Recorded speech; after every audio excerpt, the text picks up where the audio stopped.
Diamond Matter channel, welcome. Right, first of all, I'm going to say thank you to a new patron I got this morning, Kent Snyder, thank you very much. Kent was clever because they paid for a full year in one go. When you do that, you save 10%, so it's a little bit cheaper way of becoming a patron to the Diamond Matter channel. If you want to support the channel and become a patron yourself, the benefits are you get a shout out on the next upload after you join. If you become a classic or an official patron, you'll get access to the new YouTube videos 2 weeks before they go public on YouTube, and then you'll get access to all the full instructional guides as well. And official patrons get access to all of that, and then they get exclusive content as well. And I'm uploading videos and photos and behind the scenes stuff and more in depth on new ideas I've got coming for the channel and stuff. Anyway, just it's all assorted variations of videos and ideas and stuff that I post for the official patrons. I'm doing it a lot lately. I'm trying to give them a lot more value for their money because they pay the most. So anyway, so let's get into this video. It's a little bit of an unusual one today. I'm working with a turquoise stone. I'm going to make a brooch, and I'm doing it in a way that I actually don't recommend, but sort of in the realms of experimenting. I just want it to look how I want it to look, and I'm gonna make it happen somehow. Like, basically, I think a theme of my channel or my videos is I'm always saying don't be afraid to experiment. Like, I show how I do things and I show them working. So there's an element of me telling you what to do and showing you what to do, but my attitude is do what you want, do experiments, take what I do and do it your own way. And if you've got better ideas or you've seen something someone else did and you want to combine that with something I did, by all means go ahead and try it, just try everything. By doing that, you're not only practicing your skill and becoming a better, more like talented jeweler, you're also a sort of representative of the art of jewellery making as well, and you become someone who's like pushing the movement forward and creating new techniques, which then you can teach to other people, and then they may combine it with other stuff, and it just evolves as how the whole skill grows. But that's what's good with the internet and YouTube and stuff. We can all share our ideas, and it helps the whole thing grow faster. Anyway, so this is going to be a brooch, and I don't want claws all over it, so I'm going to do a rub over setting, but then I don't want a big like blobby edge going right up the side because I've got quite a bit of like vertical, so to get an edge up the side to hold it in securely is going to be quite high. I don't want that. So what I'm going to do is just this bit of square wire, I'm going to shape this just so, and then grind it out as though it's just like a normal small round stone. I'm going to carefully grind it out, and there's just going to be a very shallow edge just going up the side.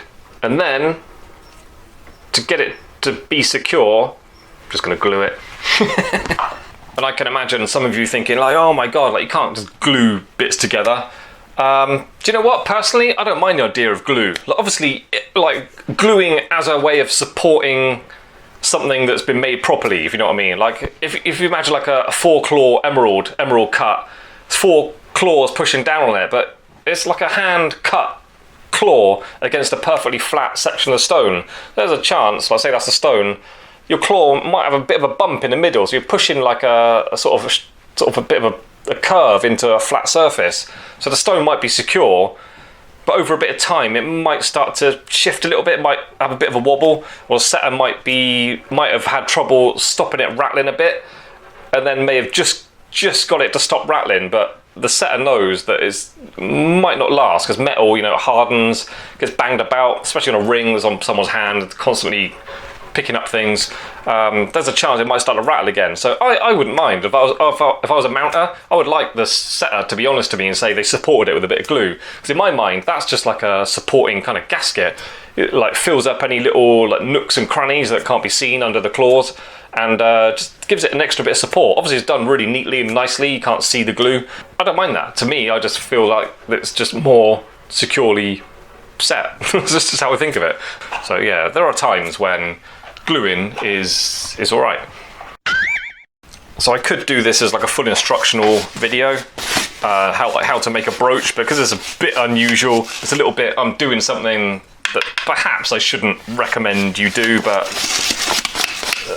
the video, I would rather make the video as something, I'm going to try it out, see how it works out, and if it works, fine, there's a video for it, but it's not like a full instructional guide, which someone might pay to become a patron to see the video, and it's not really good advice. I'm basically setting this turquoise with a too shallow setting edge, and then just kind of making up for that with supporting it with glue. It's not 100% ideal, but I'm going to do it and I'll get away with it. Anyway, first bit of advice in the video, get your skin clear of tools especially, and Lemel, bits of metal, get it all clean and nice, because working with a nice stone, even a turquoise, this is a nice quality one from the 8 mine, but it's, even though it's not hugely valuable, it's like $8–10 a gram, this kind of stone, it's a shame to break it. Even a cheap stone, if it's a little bit rare, a little bit special, even if it's not valuable, it's still a shame if it breaks. There's a come out of nature and someone spent time shaping that up and polishing it and stuff. It's a shame if it breaks or gets damaged. So clean out your skin of tools and bits of metal and Lemel. Anyway, yeah, this video, I'm not really going through with the instructions on actually creating it. This is sort of videos about me bodging it up with the glue at the end. So anyway, I just bend it a little bit, test it. What I do is, I can't help myself, I've got to teach you something. When I'm doing, like, bending up a bit of metal to go around a slightly odd shaped bit of stone, choose a starting position. Like, you might decide to start right from the very top, because that's where a jump ring or a little hoop is going to go for hanging on a chain or something. You can join that to your solder join, then you haven't got to worry about join anywhere around it. I'm not that concerned with this one, I'm just going to start somewhere around the top.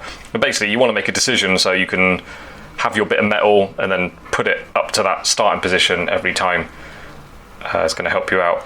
So what I'm aiming to do is have a bit of metal underneath, so sitting on a little shelf, and then a bit around the side, which will be the setting edge.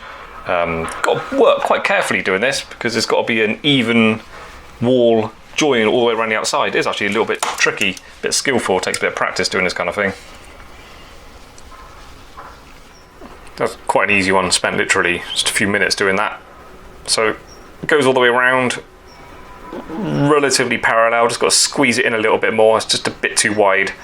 So the top and bottom are thinner, the bottom is flattening out a little bit, and then the sides needs to come in a bit. But anyway, I just got blue tack, look, I stick that, and so I've got it so I can look directly down on it without my fingers getting in the way. So anyway, just making minor adjustments, then I'll cut through it, start grinding, then we'll do some gluing. I could have recorded that, I didn't, fortunately, but basically I just held that on where I felt like it was most central, and then with my pen just drew around it. And it's quite interesting when you do that, you can really see the accuracy around it. All there is quite good, like my stone to the edge accuracy, but at the bottom a bit narrower, so it's good enough. But yeah, it's quite interesting if you are making an edge for something like that, if you can, like a big kind of awkward shaped stone, yeah, if you draw around it or scribe around it, whatever you want to do, if you're worried about getting black ink on your stone, yeah, you can see more clearly than with the stone on it, your accuracy. Anyway, so I've got my guide to where the edge of the stone sits. I can cut out a decent amount around the inside. Should I do that now? I might do that now, and then when that's all ready, I'll put some bits on the back, and it should be quite a quick, easy job to finish this brooch. Just going to start it off by zinging around the inner corner with a ball burr. It's nice I like having lines and things drawn on the metal, because you can just work a bit faster. You work with a bit of confidence, you're not going to cut too far back.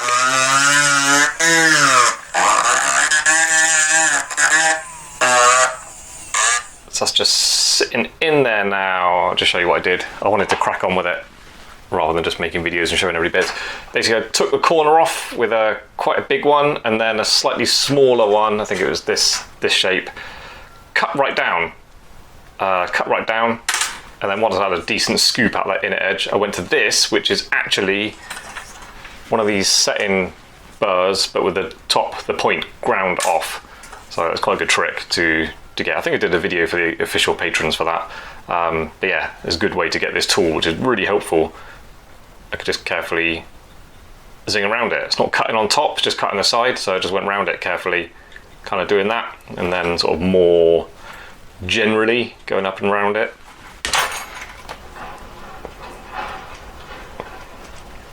So that sits in there.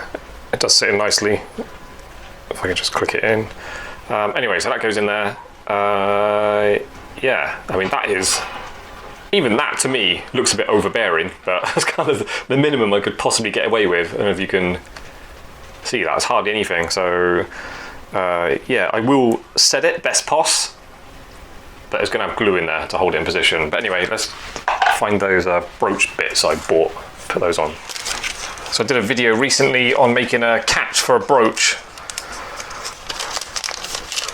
Just give you a heads up, most jewelers, probably all jewelers nowadays, will just buy the fittings because they're machine made, they're made accurately, they're cheap to buy and they'll work perfectly. Not always, you've got to test them when they're even brand new. Yeah, buying them is the way to go, because business at the end of the day, you've got to finish things quickly. It's all profit related on how you got to achieve a finished result.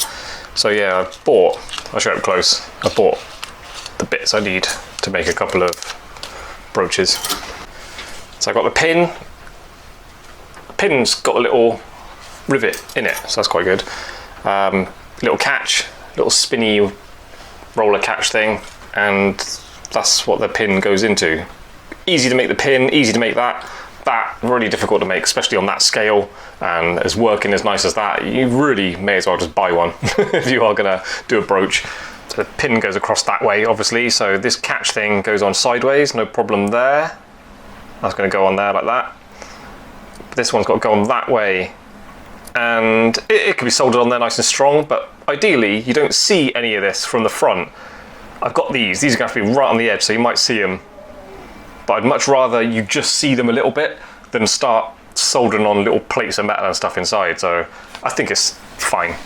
We're gonna go ahead, just do that. Sky's gone dark, looked out the window, and that was a nasty looking storm brewing. Look at that for a moody cloud. Anyway, right, let's get on with this. So first of all, I'm going to attach this roller catch. Now what I do is, rather than having that set up in position and then adding a bit of solder to the side, you can do that, but there's a risk to solder flooding across the back of the brooch. So what I like to do to eliminate that risk is, first of all, I will flood a little bit of solder on top of that, not fully melted, just so there's like a little bump of it. Looking out my other window now, I can see that black cloud. I think I'm going to have some quality lightning strikes soon. Anyway, so this, just where I'm going to solder it, I just rough it up a bit, just touch something, buff stick, needle file, whatever, ball burr. So I just want that to blob and stay on top.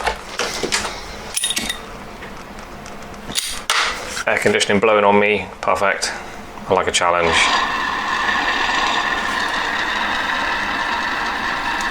If you're nervous of solder flooding into that, you could always get a bit of polish. Get a bit of polish, powder, get it in there, burn it on, and then prepare it for soldering just on the top. You definitely won't have issues of solder going in there then.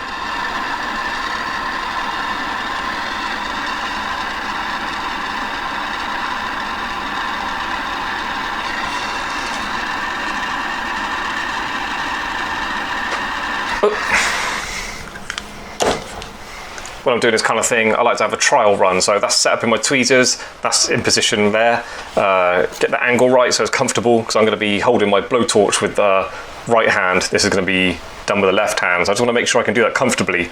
I rest in my palm on my bench peg so I can position it exactly where I want. Because you can totally move things after they've soldered, but it's much better. It's much better if you just get it right first time. Nice bit of thunder there. Atmospheric soundtrack to this afternoon soldering.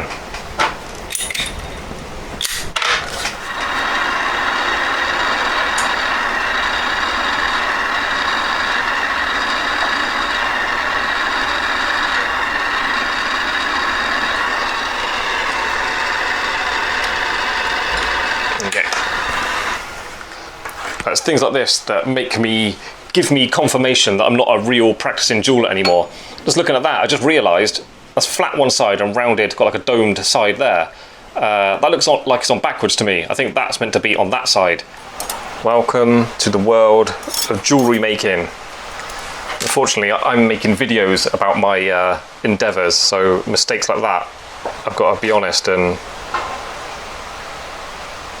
tell you. Just saw a big lightning flash while I was setting that camera up. Good thing about Japan, yeah, weather, like it'll be really dark, cloudy, like severe storm, and then it'll just stop, and sun will come out and it'll dry up in like 20 minutes, and you just kind of forget all about it. Whoa! All right, I'm sorry, I won't forget you.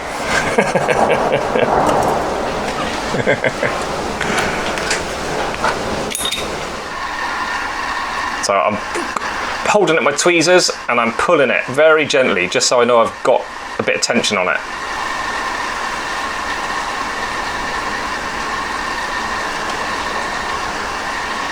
And ready to take the flame away immediately.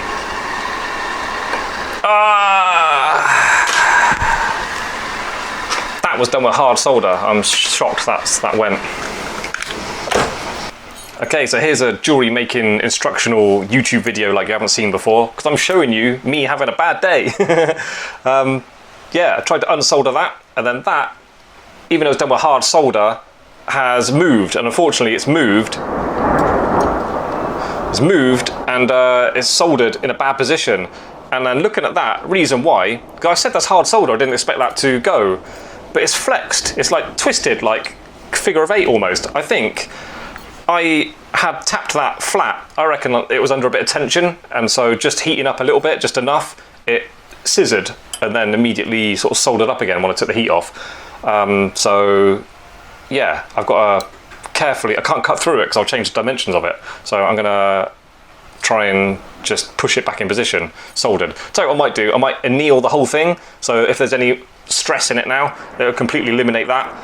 And then I'll try and I'll clean it up in the acid, flux the joint, and then hopefully I can just nudge it back into position and see how it goes. It's been in the acid, I've annealed it, it's been in the acid, fluxing it. I'm holding it really close to the joint, so when it's hot, hopefully that bit doesn't flex. I just want that to push up a little bit.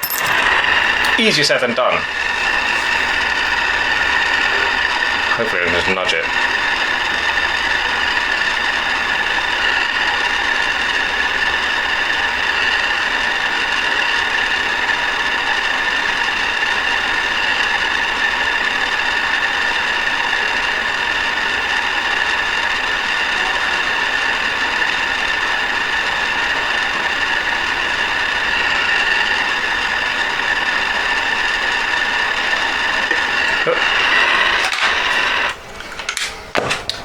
So these kind of setbacks that happen when you're making jewellery, and they will happen when you're practicing making jewellery, they're more like annoying and frustrating than they are actually troublesome. Like, I've had to take a few steps back to get back to where I was, ready to put the bits on the back of it.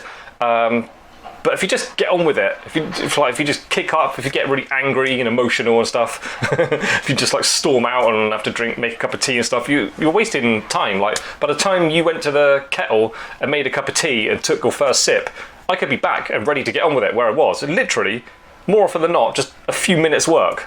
It's quite often not as bad as it feels, but you have got to keep calm and have the attitude of just getting on with it and getting back to where you were.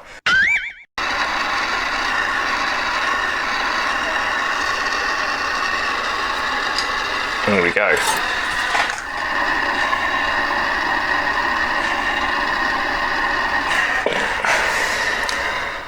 See the catch.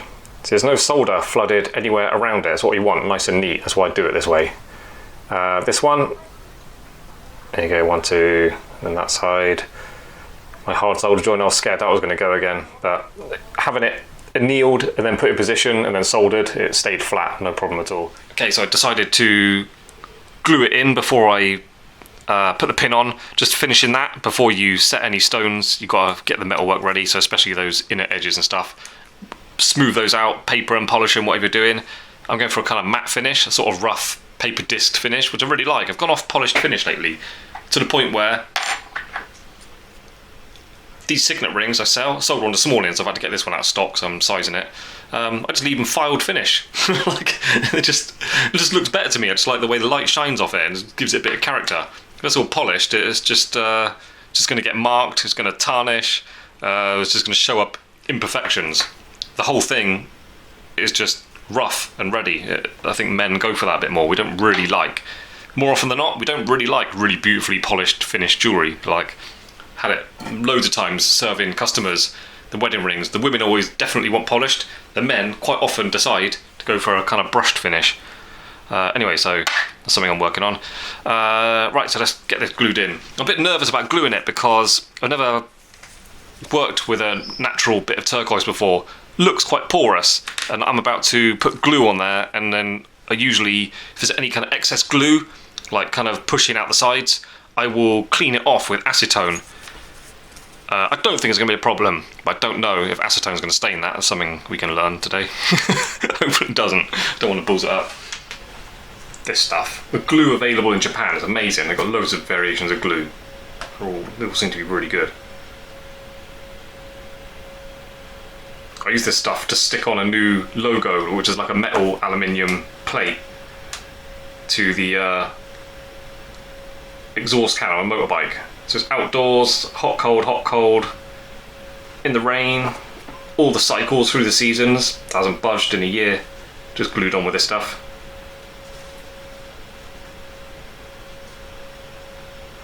So I'm quite confident with this. Otherwise, glues, the slow setting araldite you get in England was the best. Tried and tested over years, gluing pearls on customers' earrings. I don't think this stuff's meant to be heat proof, but the amount of heat that the temperature my exhaust will get to when I'm out riding it.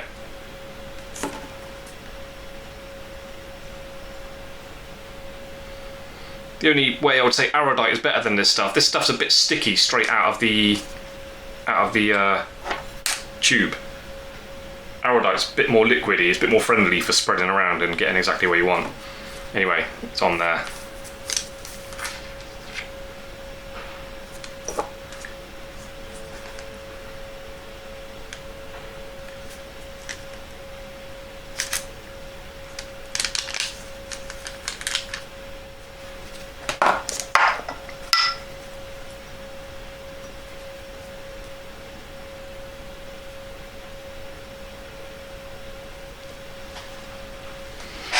That's it.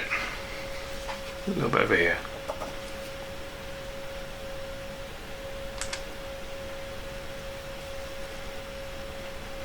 These earbuds are good because you can keep one dry, one for putting acetone on, other side for wiping it off. Okay, Monday morning, picking this up. I was about to put the pin on, but just looking around it. I mean, it's done. Setting edge is nice. It feels totally trustworthy and it's secure in there. A wearable piece. I can see the fitting over the side, which I don't like. But basically, just overall, I don't like it. There's something about brooches and seeing the... It's just... I don't know what it is. Something about seeing metal around it. I don't really like rub over setting on a stone like that. So I was trying to keep it to a minimum because I know that about myself. I was trying to minimalise it. That's why I did it so shallow and then backed it up with glue. But just seeing that edge around it, something... I don't know, it just looks cheap. It looks old-fashioned. In myself, I know I'm capable of something a bit more special than that. So I'm not going to finish it. I'm just going to take it apart. Hopefully I can get that back off without damaging the stone at all. Yeah, basically I did it. It's worked, but I don't like it. So I'm going to do something else with the stone. I do really like the stone. I'm going to try something a bit more modern looking. It's a bit, I don't know, it's just a bit too old-fashioned. It's a style I don't like. I'm capable of more. Yeah, I'm not going to finish it fully, but there you go. I did kind of achieve what I set out to achieve, but unfortunately seeing it finished with fresh eyes and a fresh mind, I'm like, nah. So I'm going to do something else with it. So a bit of a weird video, but there you go. That's what it's like sometimes. Cool, right, thanks for watching. Support me, make more mistakes in the future by clicking like and subscribe. Become a patron if you want, patreon.com/DiamondMounter. If not, just watch, enjoy, and I hope you join me again on the next upload. So yeah.